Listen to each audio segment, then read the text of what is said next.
Auto అతన్ని అడిగాను నేను, బాబు ఎప్పుడైనా చర్చికి వెళ్ళావా? క్రైస్తవులంటే మంచి అభిప్రాయం ఉందా, చెడ్డ అభిప్రాయం ఉందా అని అడిగా. అప్పుడు ఆయన ఏమన్నాడు తెలుసా? ఏం క్రైస్తవులు సార్, ఆ పేరెత్తకండి నా దగ్గర అన్నాడు. నేనన్నాను, అంత తప్పు ఏం చేశారు, ఎందుకు అంత కోపం వచ్చింది అని అడిగాను. అప్పుడు ఆయన అన్నాడు, ఏం క్రైస్తవులు సార్ వీళ్ళు, మా కోడలో ఒక ఆవిడ ఉంది, 7 సంవత్సరాలైంది, మా పెళ్ళిళ్ళకు రాదు, మా చావులకు రాదు, మా ఫంక్షన్లకు రాదు. నేనన్నాను, ఆవిడ రాకపోతే క్రైస్తవ్యాన్ని ఎందుకు అంటున్నావు అని. అప్పుడు ఆయన అన్నాడు, ఎందుకమ్మా మా చావులకు రావు, ఎందుకమ్మా మా ఫంక్షన్లకు మా పెళ్ళిళ్ళకు రావు అని నేను అడిగాను. అప్పుడు ఆ అమ్మాయి అనింది, నేను యేసు ప్రభువుని నమ్ముకున్నాను, అందుకే నేను రాను, మీరు నమ్ముకున్నప్పుడే వస్తానంటదంట.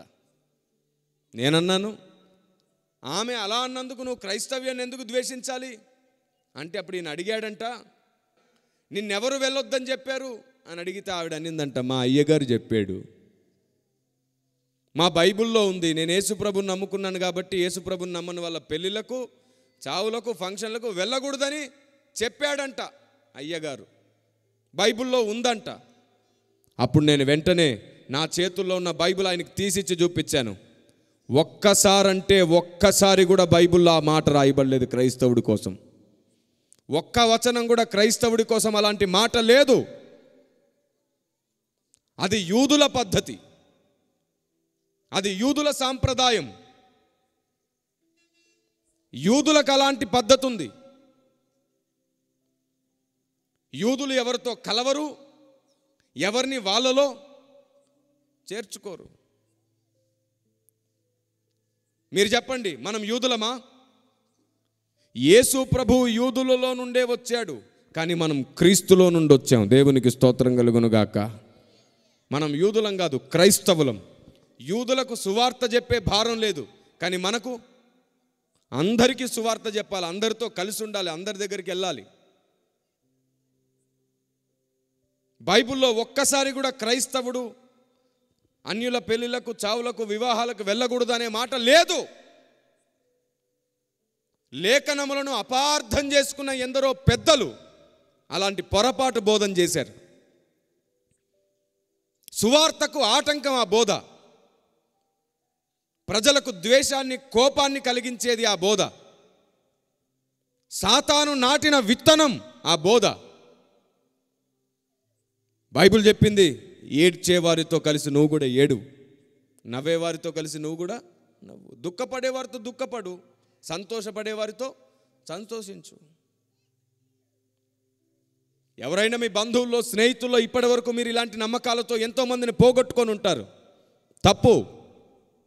అందరితో కలిసి ఉండడం నేర్చుకోండి, గ్రామం అంతటితో కలిసి ఉండడం నేర్చుకోండి. యూదులు ఎవరితో కలవరు, కానీ క్రైస్తవుడు బూదిగంతములకు వెళ్ళి సువార్త చెప్పాలి. ఇప్పటికీ మీలో ఎంతమంది మీ బంధువుల్ని పోగొట్టుకొని ఉంటారో వాళ్ళ పెళ్ళిళ్ళకు, చావులకు, ఫంక్షన్లకు వెళ్లకుండా? ఎంతమంది మిమ్మల్ని బట్టి వాళ్ళు క్రీస్తుని ద్వేషిస్తున్నారో? ఎంతమంది మిమ్మల్ని బట్టి అసలు వాళ్ళు సువార్త వినట్లేదేమో? క్రైస్తవుడు ఇప్పటి వరకు ప్రేమను పంచాడు, దేవుణ్ణి అర్థమయ్యేటట్లు బోధించాడు. క్రైస్తవుడు ఇప్పటి వరకు ఈ దేశానికి సేవ చేశాడు. వాటన్నిటినీ ఈ దేశం మర్చిపోవడానికి కారణం ఏంటో తెలుసా? మనమే. లేని మాటలు ఈ లోకానికి పరిచయం చేశాం. మీరే చెప్పండి, క్రైస్తవ్యం పై రూపాన్ని మార్చేదా? కాదు. పై రూపం మార్చుకోవడం ద్వారా రక్షణ రాదు. నీ అంతరంగము శుద్ధి చేయబడుట ద్వారానే, పాపము నుండి విమోచింపబడుట ద్వారానే, పాపపు ఆలోచన విధానముల నుంచి విడుదల పొందుట ద్వారానే నీకు రక్షణ వస్తుంది.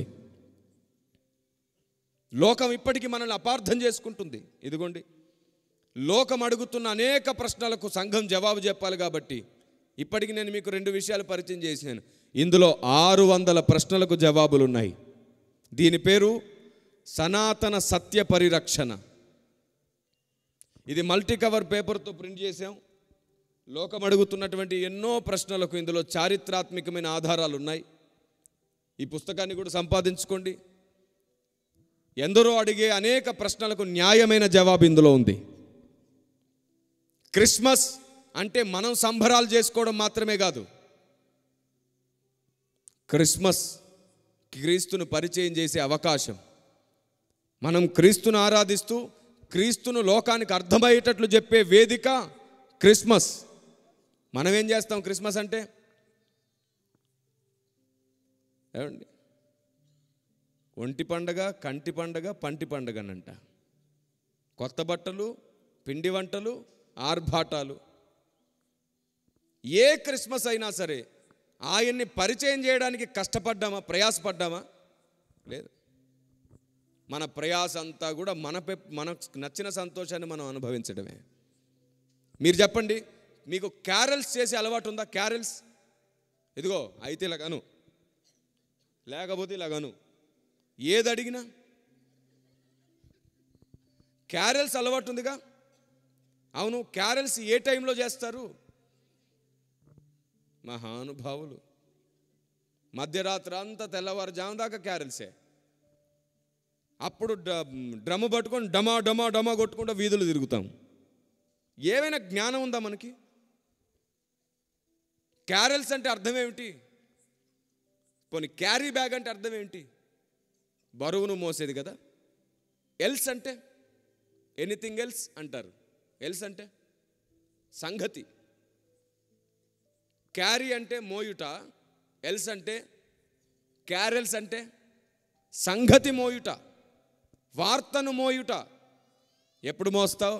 అందరూ మంచిగా పడుకున్నాక డమా డమా డమా డమా కొట్టి హ్యాపీ క్రిస్మస్ హ్యాపీ క్రిస్మస్ అని అరిసి, వాడు లేచొచ్చి ఏంద్రా ఈ గోలా, ఎవడు వీడు, అరే ప్రతి సంవత్సరం ఉన్న గోలే అని మళ్ళీ వాడు లోపలికి వెళ్ళి పడుకుని నువ్వు మళ్ళీ హ్యాపీ క్రిస్మస్ అంటే వాడు సర్లే అని మళ్ళీ లోపలికి వెళ్ళిపోతాడు. నువ్వెక్కడికి వెళ్తావు తెలుసా? ఒక విశ్వాస ఇంటికి వెళ్ళి చక్కగా టీ తాగి బిస్కెట్లు తిని కేకులు తిని మిగిలిన సంచులో వేసుకొచ్చి, ఏం క్యారల్స్ అండి అది? ప్రజలు మెలకుగా ఉన్నప్పుడు, వినగలిగిన పరిస్థితి ఉన్నప్పుడు సువార్తను అర్థమయ్యేటట్లు చెప్పడానికి ఇంటింట క్రీస్తును ప్రకటించి ఓ ప్రాంతంలో వేదికను సిద్ధపరిచి అందరికీ దేవుని వార్తను ప్రకటించి, పలాని రోజు మేము ఒక సభ పెట్టుకోబోతున్నాం, మీరందరూ మీ కుటుంబ సమేతంగా రండి అని ఆ రోజు వాళ్ళందరినీ కూడా పిలుచుకొని దేవుడు అంటే ఏంటి, మతం అంటే ఏమిటి, సువార్త అంటే ఏమిటి, పాపం అంటే ఏమిటి, ఎందుకు బలి కావాలి దేవుడు, ఇవన్నిటికీ వాళ్ళకి అర్థమయ్యేటట్లు జవాబు చెప్పి, వాళ్ళకు అర్థమయ్యేటట్లు సువార్త చెప్పి పంపిస్తే పరిశుద్ధాత్మదేవుడు వారి హృదయములో క్రియ చేయడానికి అది వేదిక అవుతుంది, అది అవకాశం అవుతుంది. దేవునికి స్తోత్రం కలుగునుగాక. మనకేం అలవాటు అయ్యింది? డ్రమ్ము కొట్టడం, హ్యాపీ క్రిస్మస్ అని అరవడం, ఛాయ్లు బిస్కెట్లు కేకులు తినడం, ఇది క్యారల్స్ అయిపోయింది. పరిశుద్ధాత్మదేవుని స్వాధీనంలో ఉండి చెప్తున్నాను, మీరు తప్పు చేస్తున్నారు, నామకార్థతగా బ్రతుకుతున్నారు. రేపు ఉంటావో లేదో గ్యారంటీ లేదు. ఈరోజు మార్చు. సమాజానికి మరలా ఇంకోసారి క్రైస్తవుడు అంటే ఏంటో, క్రీస్తు అంటే ఏమిటో, సువార్త అంటే ఏమిటో అర్థమయ్యేటట్లు చెయ్యి.